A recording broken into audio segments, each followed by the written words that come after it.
Blood moon rising warning. Contains animal abuse. I can still remember the day I came across it like it was just yesterday. The sun was low in the sky, casting long shadows over the flea market on the outskirts of our small town. It was one of those days when everything felt like it was frozen in time, the heat pressing down on everything, making it feel like the world was holding its breath. A dry, hot wind swirled through the air, kicking up dust as I walked down the narrow aisles with my dog, Charlie, trying to make sense of the rows of vendors with a growing sense of frustration. The farm was in bad shape that year. Pests, birds, and rodents were ravaging our crops with a kind of relentless aggression. Clara and I had tried everything. Scaring them off, setting traps, using sprays, but nothing seemed to work. It felt like the land itself was fighting against us. Sometimes I wonder if Mr. Monroe was behind it all. He'd been eyeing my land for months, probably hoping I'd sell. But regardless of what was causing it, the result was the same. The crops were dying, the soil cracked and dry no matter how much I watered, and every day seemed to bring more destruction. The farm was on the verge of failing, and so were we. This wasn't just about money. This was family land, passed down for 7 generations. Losing it would feel like losing a part of who we were. Clara's patience was running thin, though she never let it show. I noticed it in the way she clenched her jaw when the kids weren't around, or the tension in her shoulders when we sat down at the kitchen table to figure out our budget. Another bad season was something we couldn't afford. The stress was eating away at us, turning our once lively dinners into silent, awkward moments. I was desperate, grasping at anything that might help. Maybe this flea market had something worth trying, even though I didn't know what I was hoping to find. And that's when I saw it. Buried beneath a pile of rusted tools, worn-out ropes, and random junk was a scarecrow. It was old, ragged, and falling apart. Clearly something that had survived far more seasons than it should have. Its burlap face was faded and torn in spots, with edges that fluttered in the wind like peeling skin from an old wound. The clothes, a pair of tattered overalls and a fraying flannel shirt, hung from its crooked frame, like relics from another time. Even though it was in such rough shape, something about it caught my attention, and I couldn't look away. Maybe it was the way it stood out against all the other clutter, or maybe it was the strange way the light seemed to dim when I looked at it. I couldn't shake the feeling that it was staring at me, like its hollow eyes were following my every move. The stitched-up smile on its face stretched too wide, almost as if it knew something I didn't. Charlie seemed intrigued by it too. He sniffed it cautiously, then placed his paw on it as if testing whether it was real. I snapped out of my trance when a voice suddenly broke the silence.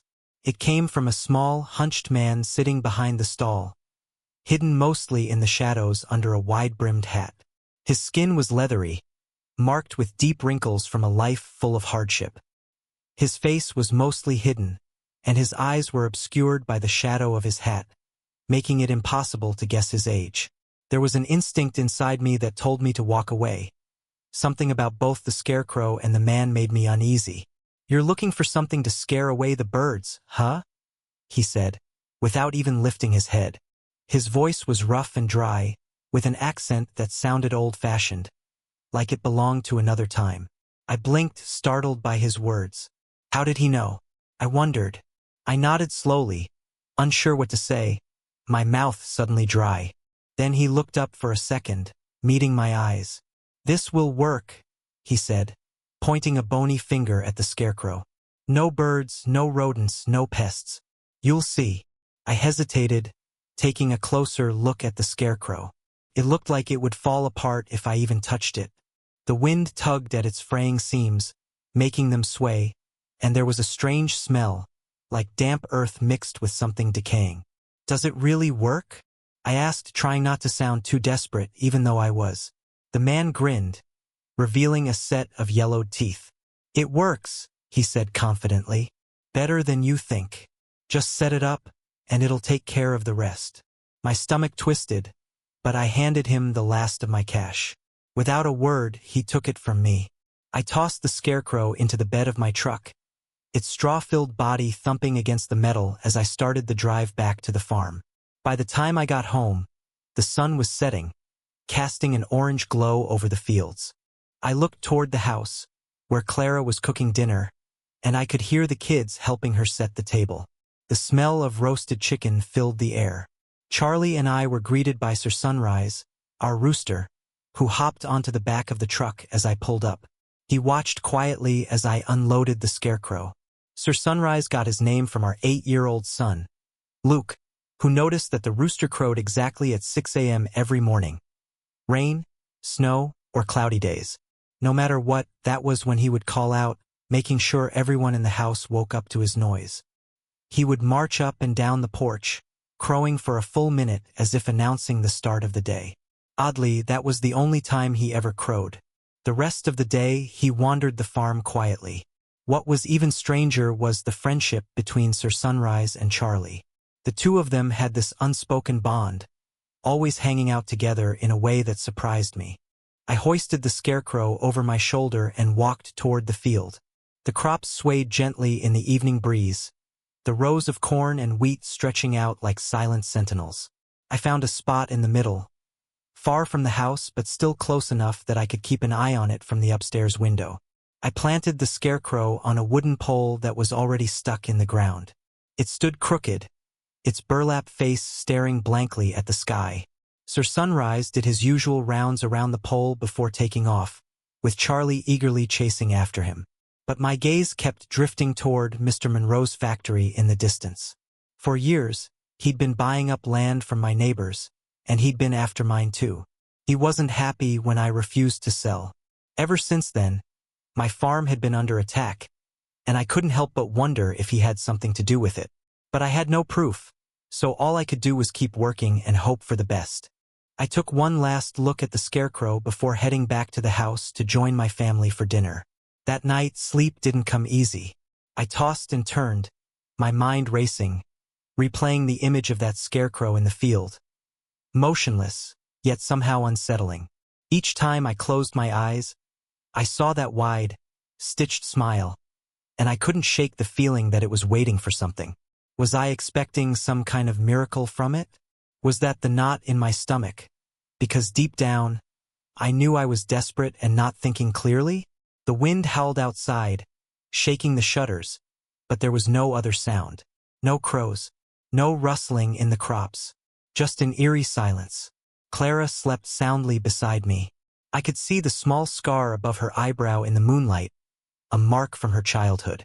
She'd grown up in chaos, but somehow, she could always find peace in the middle of it, while I was the one who tossed and turned, unable to sleep without being absolutely exhausted. I pulled the blankets tighter around me and eventually drifted off. The next morning, I stepped outside, expecting to see the fields torn up like before. But to my surprise, they were untouched. Not a single plant harmed. I looked toward the scarecrow, still standing in the same spot, and felt a wave of relief wash over me. Maybe the old man had been right after all. Maybe it really worked. A few days passed, and the crops remained unharmed. Not a bird or rodent in sight. For the first time in a long while, I felt a flicker of hope, something I hadn't felt in months. I didn't fully understand how it worked, but I wasn't about to question it now. Clara noticed my mood change too and started to believe again. She watched the kids, Emma and Luke, playing in the fields, their laughter filling the air like music after a long silence. It felt like the scarecrow hadn't just saved the crops. It had brought hope back to us. But on the fourth night, things took a strange turn. I woke in the middle of the night to the sound of Sir Sunrise crowing, louder and more persistent than ever. It was completely unlike him. He never crowed at night. I tried to ignore it, but the crowing only grew louder, more frantic. With a groan, I got out of bed and stumbled toward the window, expecting to see him on his usual perch. But instead, Sir Sunrise was pacing back and forth on the porch, his head bobbing up and down like he was looking for something. And then I saw it, the moon. It wasn't just any moon. It was a blood-red eclipse. The field was bathed in an eerie, coppery light as I stared in disbelief. That's when I realized something was wrong. The scarecrow, it wasn't where I'd left it. For a moment, I stood there, frozen, trying to make sense of what I was seeing. I rubbed my eyes, squinted, and even stepped closer to the window, but no matter what I did, it was still there, standing at the far end of the field, in a spot I never put it. My heart raced in my chest. Who moved it? And why? It was too late for anyone to be out here. Was this a prank? Or something worse? I had no answers, just a gut feeling that things were starting to slip out of control. Monroe's smile was cold. His eyes narrowed with suspicion. You know, I've been keeping an eye on you ever since you moved in. There's something about this land, something off. I'm not the only one who's noticed it. I took a deep breath, trying to steady my racing heart. What are you talking about, Monroe? This is just a farm. My crops are doing well because I'm putting in the work. That's it. He chuckled darkly, not buying it for a second. Don't try to play me for a fool, Patrick. I've been around long enough to recognize when something's unnatural. His eyes flicked toward the scarecrow, and I couldn't help but feel the weight of its presence from where I stood. It almost seemed to be watching us, its grotesque smile frozen in place. I don't know what you think you know, but you're wrong, I said, my voice sharper than I intended. I don't have time for whatever game you're playing. I've got a family to take care of. Monroe's gaze hardened. You think I'm playing a game? No, Patrick. This is serious. I don't know how you did it, but I'm not going to let you get away with it. Not without an explanation. I swallowed hard. This wasn't just about farming anymore. This was about something far darker than I could have imagined. A few seconds passed, the tension in the air thick enough to cut with a knife. Then Monroe gestured to one of his men. Take a look at the scarecrow. I want to know what's inside. One of the men stepped forward, his hand hovering over his sidearm as if prepared for anything. Slowly, he approached the scarecrow, lifting it from the ground. The rustle of straw filled the air as the figure swayed, almost alive. I could feel my pulse quicken. What the hell are you going to do with it? I demanded. Monroe didn't respond, instead nodding at his men. They tore into the scarecrow with a cold efficiency, pulling apart the straw stuffing. My heart pounded in my chest, and I knew, deep down, that whatever they found would change everything. Finally, one of them pulled something from inside the scarecrow, a bundle wrapped in dark cloth. Monroe's eyes narrowed in suspicion as the man unwrapped it. My stomach churned when I saw what they uncovered. It wasn't just straw inside the scarecrow. It was something much worse. It was a bundle of bones, human and animal alike, bound together with strange, intricate knots. There were symbols etched into the bones, faint but unmistakable. This wasn't a scarecrow. It was a vessel for something ancient and twisted. Monroe's eyes widened as he saw it too. What is this? He whispered, his voice cracking with disbelief. I couldn't find the words to explain. All I could do was stare, my mind racing as I tried to make sense of what had just been uncovered. I could feel the air grow colder, the once calm night now charged with an oppressive, unnatural energy. I didn't know how much longer I could hold my ground. Monroe straightened, his gaze fixed on me.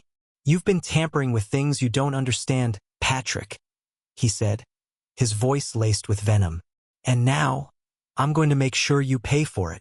I took a step back, my hand instinctively reaching for my empty holster. But it was too late. Monroe's men had closed in, their weapons raised. And for the first time since I had set foot on this farm, I felt truly powerless. The scarecrow had been more than just a symbol of bad luck. It had been the catalyst for everything that was about to unfold. And I was at the center of it all. We tried everything. Rodents, birds, aphids, you name it. It was all working fine.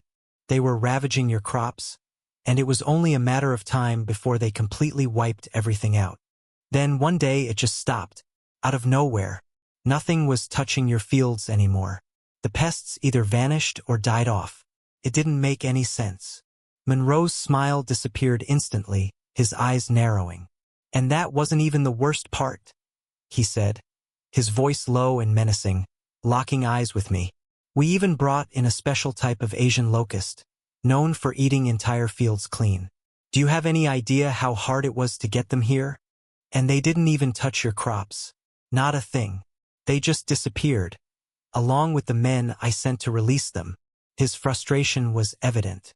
This made me wonder, what in the world could poor Patrick have done that was so powerful it stopped all my efforts? I had to come see it for myself. I stayed quiet, my eyes darting nervously to the scarecrow standing tall behind him. But Monroe saw me looking.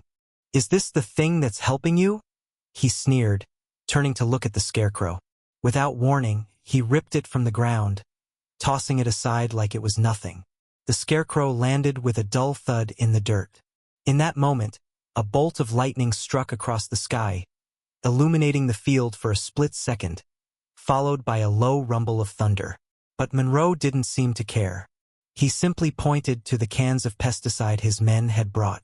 Clearly, my men weren't up to the task. So now I've come to take matters into my own hands. And I'm done waiting, Patrick. Done waiting for your farm to fail and your crops to wither away. It's time for me to take extreme measures and end this, once and for all, he said coldly.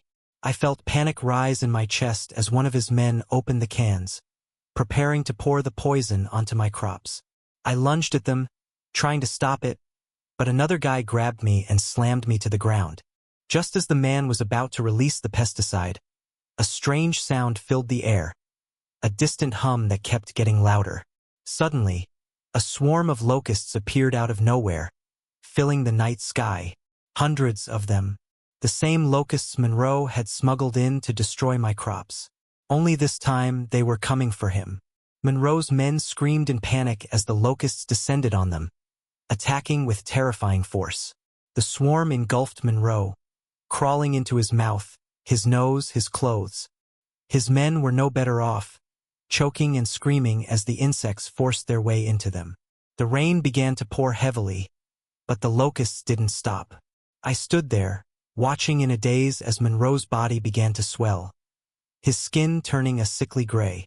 One by one, his men fell, bloated and drained, their bodies left as swollen, lifeless shells in the downpour. My eyes reluctantly flickered to the scarecrow on the ground, and a chill ran down my spine. I knew then I had to get rid of it. Things had gone too far. But my body froze when I saw Clara, just a few feet behind me in the field, drenched and staring in horror at the bodies scattered across our farm. She looked dazed, as if the shock was too much for her to process, standing completely still. I had to guide her back to the house, helping her along as she stayed silent, trying to come to terms with what she had just seen. After I got her settled into a chair, I rushed to the closet to grab some dry clothes for both of us. Once we had changed, I calmly said, "Stay here. I'll be right back." I hurried back to the field where the bodies lay. The rain had stopped, but the ground was still slick beneath my feet. With a heavy heart, I loaded the bodies into the black van, forcing myself to look away from their bloated, pale faces. I grabbed the scarecrow, its wooden frame feeling unnaturally heavy, and threw it in the van too. It had to go. Once everything was loaded, I climbed into the driver's seat and drove away from the farm. Hours passed as I drove in the darkness, eventually finding a quiet spot deep in the woods. I parked the van and walked away, hitching a ride back home once I reached the highway. By the time I got back to the farm, the morning sun was rising. I felt a wave of relief when I saw Clara already awake.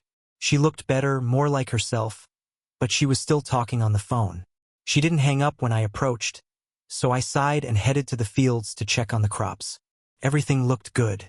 There hadn't been any further damage since last night. I slipped back into my usual routine, knowing the harvest was just around the corner. But Clara still wouldn't talk to me. Something about the previous night had shaken her, and she spent hours talking on the phone with her family, going quiet whenever I came too close. I decided to leave her be for now. At least she was okay, and I was glad she had someone to talk to. The next day, things took a strange turn when I saw a car pull up while I was working in the fields. A few people got out, and Clara greeted them at the door. That was the first time since everything happened that she looked me in the eye and asked me to join them. I walked inside, surprised to see Clara in a deep conversation with an elderly woman dressed in strange clothing. Clara's eyes widened when I walked in. "This is Naya," she said, motioning to the woman. She's a shaman. She's here to help us. Naya appeared to be in her early 80s, standing straight with a sharp gaze. Her long silver hair was tied back, decorated with little charms and feathers that swayed gently in the breeze. Behind her, two young men, tall and muscular, stood silently. They wore simple tunics made of earth-toned cloth and were barefoot, with leather bands wrapped around their wrists and ankles. One of them carried a small drum, the other cymbals that glistened in the fading light. Naya slowly rose from her seat and came toward me. "Come with me, Patrick," she said, signaling to Clara and the others to stay inside. She turned and walked toward the fields. She stopped at the spot where the scarecrow had once stood, scooping up some soil from around it. She held the soil close to her chest, murmuring a soft prayer. "Is this really necessary?" I asked, pointing to the empty ground. "I've already gotten rid of it." "Do you have something that's been passed down through generations?" she asked suddenly, ignoring my question. "It doesn't have to be something valuable like gold or silver, just something your ancestors have used, something that stood the test of time, something that can act as a bridge for your ancestors to help you." I nodded, though I was still confused. "The scarecrow will return, Patrick. This is far from over," she said, her eyes locked on mine. Seeing my confusion, she sighed and continued. "Many years ago, a young boy wandered into the woods while playing with his friends. When night fell, he found himself lost, terrified. He wandered deeper into the forest until he found a pond. Exhausted, he knelt to drink from it, but as he leaned forward, he tripped and scraped his forehead on the bank. When he looked into the water, he saw a scarecrow hanging from a tree. A voice spoke to him, offering to guide him home if he promised to return a favor when he was older.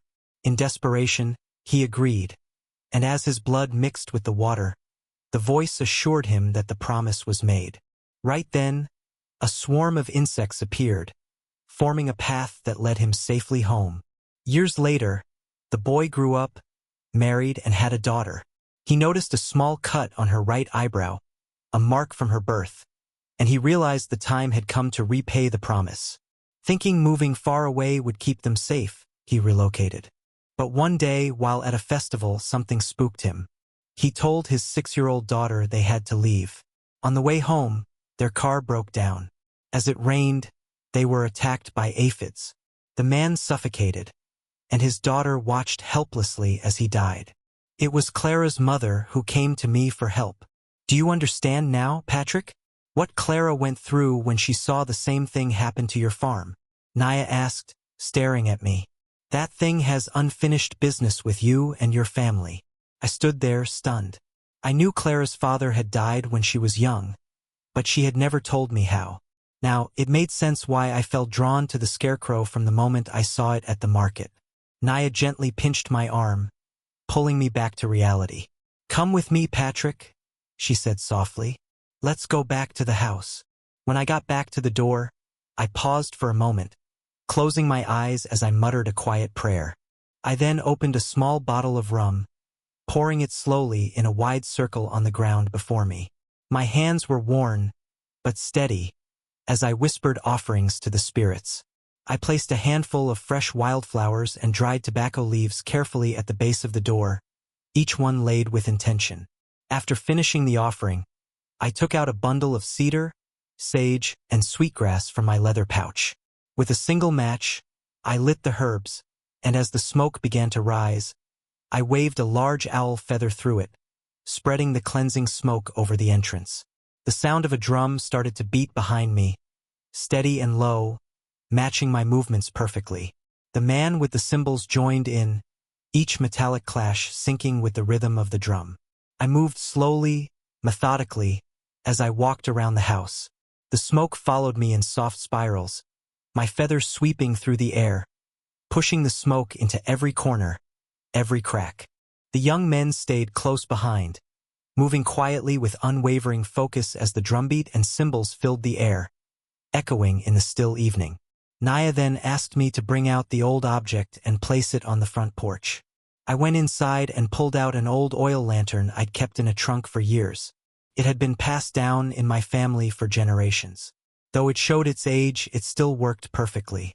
Naya waved her bundle of herbs over the lantern, and after a few moments, the ritual was complete.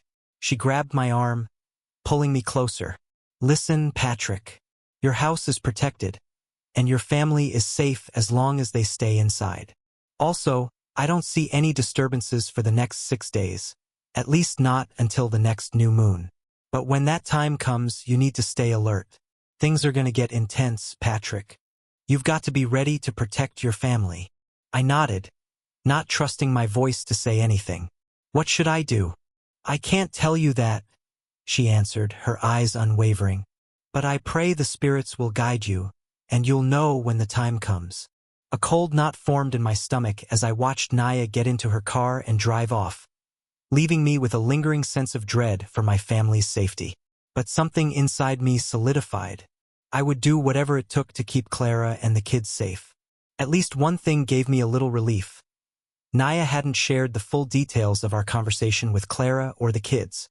They were still unaware of the danger hanging over us because of the new moon. In fact, Clara didn't even know about the scarecrow's influence. Her father had made sure her mother never spoke of it, keeping it locked away in silence.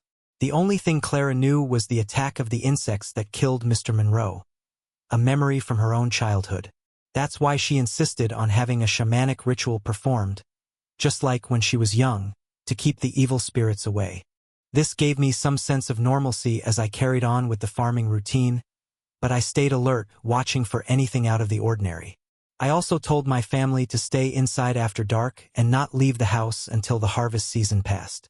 Days blurred together as I kept my head down, working the fields, all the while sensing that something was coming. On the 6th morning, I was stunned to see the scarecrow back in the field, standing exactly where I'd first placed it, just as Naya had warned. I couldn't understand how it had gotten back there, but it was standing tall, staring right at me. Even from a distance, I could feel its gaze, as though it were foretelling what was to come. Yet, oddly enough, despite the rapid thumping of my heart, a calmness settled over me.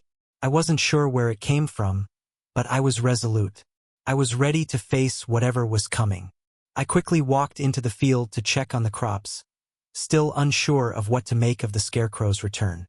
But as I looked around, everything seemed normal. No dead animals scattered around, which gave me a bit of relief, so I continued on with my day. When Clara saw the scarecrow, I casually told her that I'd put it back up after it had been sitting in the barn since that rainy night with Mr. Monroe and his crew. She didn't seem to mind and went about her business. As evening came, we had dinner in silence, and one by one, everyone headed to their rooms. But I stayed up, keeping watch. After everyone was in bed, I grabbed my shotgun and crept up to the 2nd floor, where I had a clear view of the field. I'd set up lights around the yard, just in case the new moon made it too dark to see. I stood at the window, determined to stay awake, even as time seemed to crawl. The only sounds were the wind and the occasional creak of the old farmhouse. I must have dozed off, though, because when I woke, everything was eerily still. I glanced out the window, expecting to see the scarecrow, but it wasn't there. My heart skipped a beat as I scanned the field. Then I saw it. The scarecrow was moving, not walking but gliding, as if some invisible force was dragging it toward the far end of the field. It stopped suddenly, and to my horror, birds began to gather around it. My hands shook as I grabbed my shotgun and lantern, running out the door without waking Clara or the kids. I didn't want to scare them. The scarecrow was already a dark shape in the distance, still drifting across the field. I chased after it, the lantern swinging wildly as I ran. When I reached it, my stomach dropped. Dead animals, birds, rodents, frogs, even a rabbit, were arranged in perfect circles, the smell of decay thick in the air.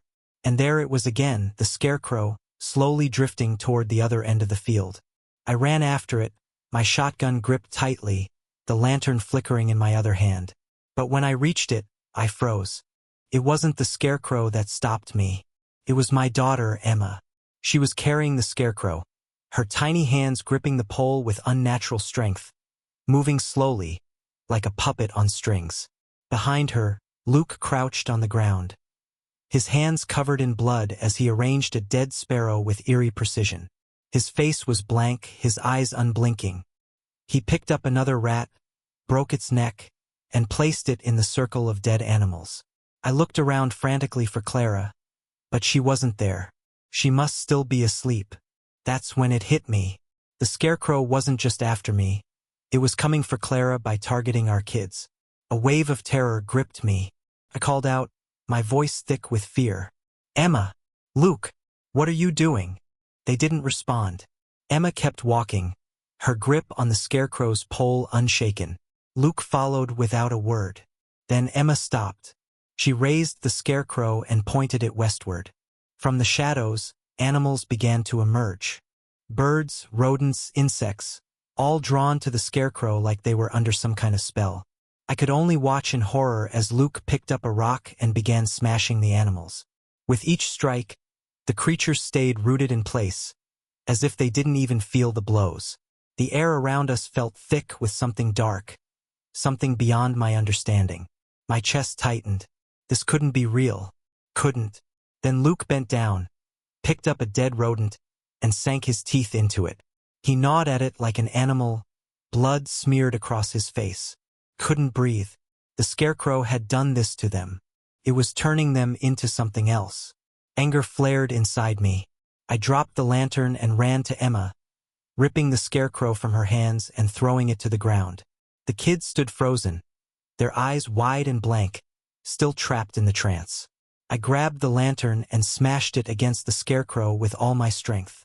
The lantern shattered, setting the scarecrow alight. Without thinking, I fired my shotgun at the burning straw, and an explosion of flames erupted. Emma blinked, as if waking from a nightmare. She looked around, confused, as if unsure how she had gotten there. Luke stared at his bloody hands, horror spreading across his face. I didn't mean to, Daddy.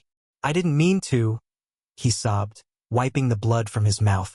I dropped to my knees, pulling them into my arms, as the fire crackled behind us.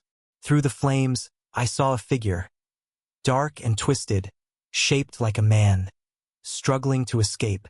For a brief moment, it seemed alive, writhing in desperation. But the flames devoured it, pulling it into the inferno until it was gone. I closed my eyes and whispered a silent prayer, holding my kids tighter, grateful it was finally over. We walked slowly back to the house, the weight of everything pressing on us. As we reached the door, Clara opened it, her face filled with worry. She had sensed something was wrong, and when she saw we were missing, fear took over. She wrapped us in a tight hug as we stepped inside, and for the first time in a long while, I felt a sense of relief. Maybe this nightmare was finally behind us. In the weeks that followed, the crops flourished, and we avoided financial ruin. But it wasn't without its cost. Emma and Luke were haunted by nightmares, waking up in terror. It would take months for them to fully recover. And I, too, struggled with sleep, waking up in the dead of night, drenched in sweat, haunted by the memory of that scarecrow. It's gone, I kept telling myself. It's gone. And every night, I prayed it would stay that way.